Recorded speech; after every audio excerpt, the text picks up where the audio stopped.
Les matchs se suivent mais ne se ressemblent pas pour le prince Harry, tombé de cheval en jouant au polo, sa passion depuis de nombreuses années. Il y a quelques jours, il est reparti du bon pied ce vendredi lors d'un match en compagnie de son équipe californienne.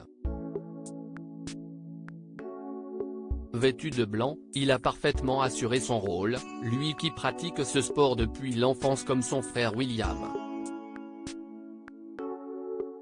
Il faut dire qu'il avait un soutien de choix, comme souvent, sa femme Meghan Markle était sur le bord du terrain, presque incognito. L'ancienne actrice, vêtue d'une chemise à manches longues et d'un short en jean court, était bien cachée derrière ses lunettes de soleil et semblait détendue, en tongs. Comme d'habitude, aucune trace de leurs deux enfants, Archie, 3 ans, et Lilibet, 1 an, qui ne sortent que très rarement en public pour éviter les paparazzis. Mais la femme du prince de 38 ans a parfaitement assuré son rôle de supportrice N degré 1, encourageant son mari et enlaçant ses copines, sûrement les femmes des autres joueurs de l'équipe avec qui ils sont amis.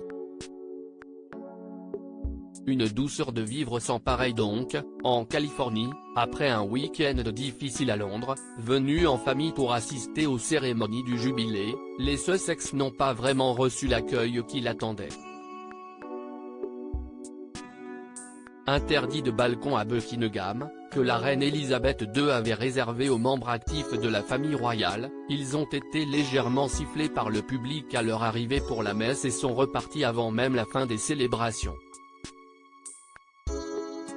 Il se murmure qu'un est fait, en coulisses, les choses soient allées encore plus mal et que leur relation ne se soit pas du tout arrangée avec le reste de la famille, ignorée par le prince William et Kate Middleton, en colère depuis l'interview donnée à Oprah Winfrey. Ils ont été recalés par la reine qui a refusé que sa première rencontre avec Lilibet soit filmée.